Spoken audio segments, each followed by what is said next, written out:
Bismillahirrahmanirrahim. Assalamualaikum warahmatullahi wabarakatuh. Alhamdulillahirabbil alamin wassalatu wassalamu ala asyrafil anbiya'i wal mursalin wa ala alihi washabbihi ajmain. Amma ba'. Puji dan syukur mari sama-sama kita panjatkan atas kehadirat Allah Subhanahu wa taala yang mana oleh Allah telah memberikan kita umur panjang, sehat badan, sehat pikiran sehingga kita dapat berkumpul pada waktu yang berbahagia ini. Salawat beserta salam kita sanjung sajikan ke pangkuan Nabi besar Muhammad SAW beserta dengan al dan sahabat beliau yang seiring bahu sayu langkah untuk menegakkan kalimatul haq la ilaha illallah Muhammadar Rasulullah. Yang saya hormati Bapak Maulana Kamal sebagai dosen pembimbing kami pada mata kuliah isu-isu ekonomi Islam, dan yang saya hormati seluruh kawan-kawan yang berada di kelas isu-isu ekonomi Islam ini. Baiklah, kami dari kelompok 2 ingin mempresentasikan hasil kerja dari kelompok kami yang membahas tentang dampak dari mergernya Bank Syariah Indonesia.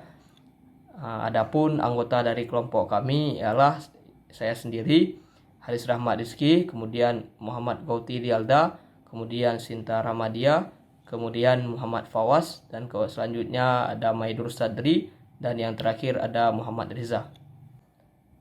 Baiklah, untuk selanjutnya kami akan membahas tentang bagaimana dampak dari merger Bank Syariah Indonesia. Juga kami akan membahas tentang sedikit sejarah tentang bagaimana merger yang pernah terjadi di Indonesia, lalu bagaimana juga bentuk-bentuk dari merger ini sendiri, serta kami akan bahas hal-hal lain mungkin yang seputaran dari dampaknya merger dari Bank Syariah Indonesia. Mungkin untuk slide selanjutnya akan dibahas oleh rekan saya Muhammad Gauti Dialda. Baik, di sini saya akan menjelaskan pengertian merger dan jenis-jenis merger. Yang pertama, pengertian merger. Merger bank merupakan istilah yang merujuk kepada kegiatan penggabungan dua bank atau lebih. Penggabungan ini tetap mempertahankan berdirinya salah satu bank dan membubarkan bank-bank lainnya dengan tanpa likuidasi. Kekayaan salah satu bank yang tidak dihilangkan menjadi aset milik perusahaan yang melakukan merger. Lebih jauh, merger merupakan salah satu bentuk ekspansi eksternal perusahaan dengan cara menggabungkannya dua perusahaan atau lebih. Selanjutnya, hanya satu nama perusahaan yang tetap berdiri.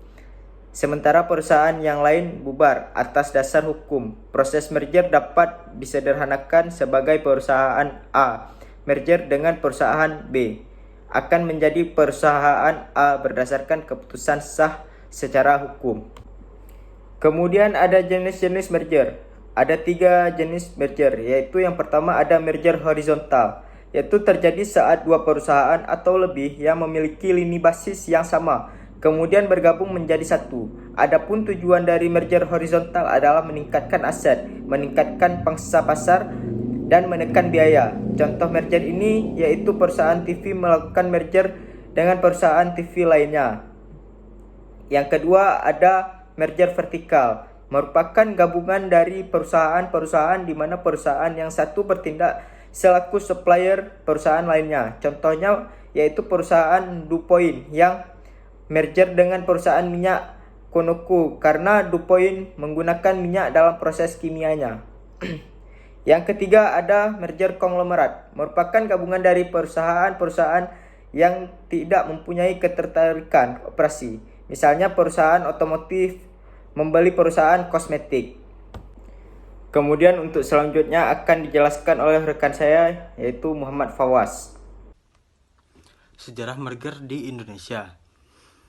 Bank terbesar di Indonesia dari segi aset, Bank Mandiri juga merupakan bank hasil merger dari Bank Bumidaya, Bank Ekspor Impor, Bank Dagang Negara, dan Bank Pembangunan Indonesia.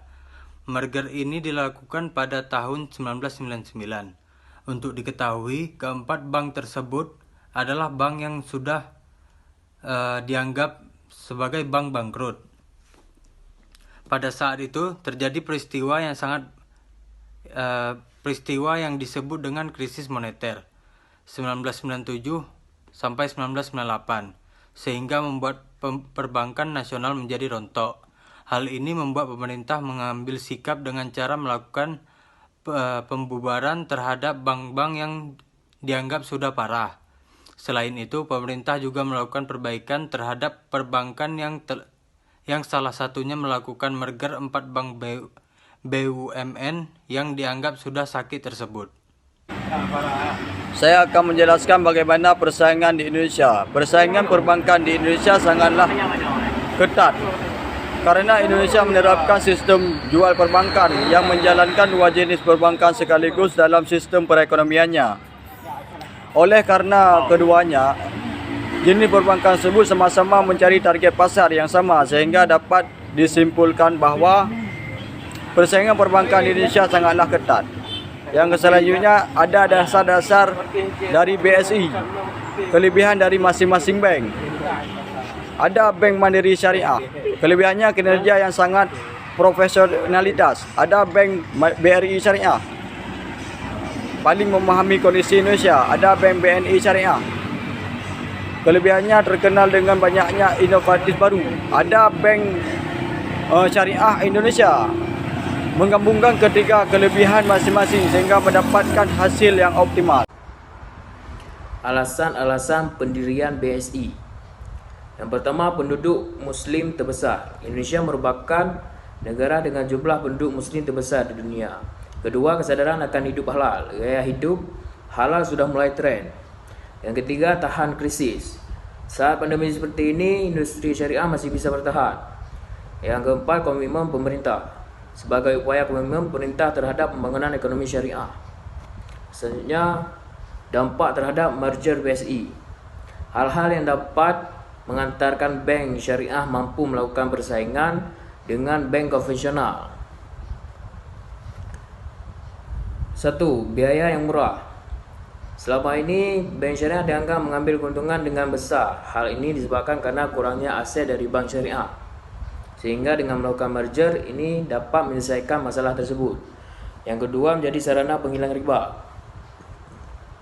Dengan adanya BSI wilayah syariah semakin luas. Yang ketiga, top 10 bank syariah dunia.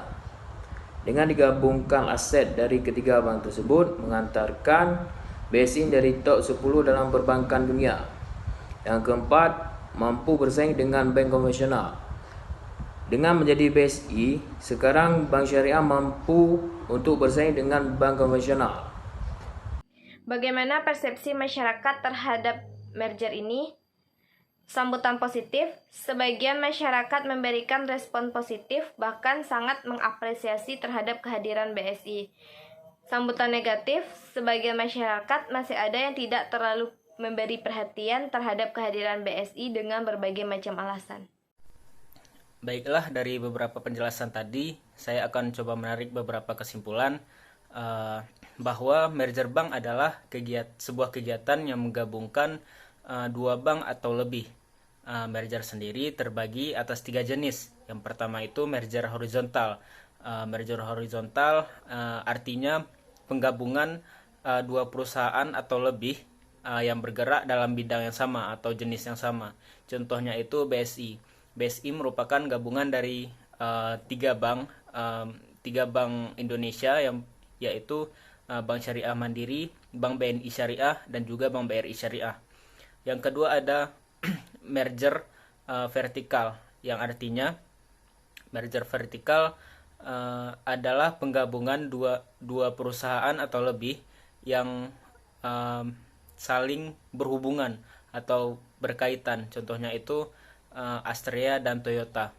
Yang selanjutnya ada merger konglomerat. Merger konglomerat merupakan penggabungan dua perusahaan atau lebih yang tidak memiliki hubungan sama sekali atau tidak terikat sama sekali. Baiklah, selanjutnya pendirian BSI di Indonesia memiliki alasan yang meyakinkan sebagai salah satu negara yang memiliki penduduk Muslim terbesar di dunia dan sebagai upaya komitmen pemerintah terhadap pembangunan ekonomi syariah di Indonesia. Apalagi seperti yang kita ketahui, saat masa krisis pandemi, industri syariah masih bisa bertahan. Hal ini yang membuat perkembangan BSI sangat potensial di Indonesia. Dampak positif merger BSI di Indonesia diantaranya menjadi sarana penghilang riba. Merger BSI juga menjadi top 10 bank syariah dunia, sehingga juga mampu bersaing dengan bank konvensional. Bank hasil merger akan mewarisi nilai-nilai baik dari ketiga entitas yang terlibat, yakni sistem kerja dan profesionalitas dari Bank Syariah Mandiri, kemampuan inovasi Bank BNI Syariah, serta pemahaman kondisi lokal dan regional Indonesia dari Bank BRI Syariah. Integritas ini pula yang membuat bank hasil merger memiliki fondasi yang kuat untuk beroperasi. Potensi pertumbuhan dan dampak positif muncul karena bank syariah hasil merger akan memiliki nilai aset dan sumber daya yang melimpah. Mungkin hanya ini yang dapat saya simpulkan. Terima kasih banyak. Assalamualaikum warahmatullahi wabarakatuh.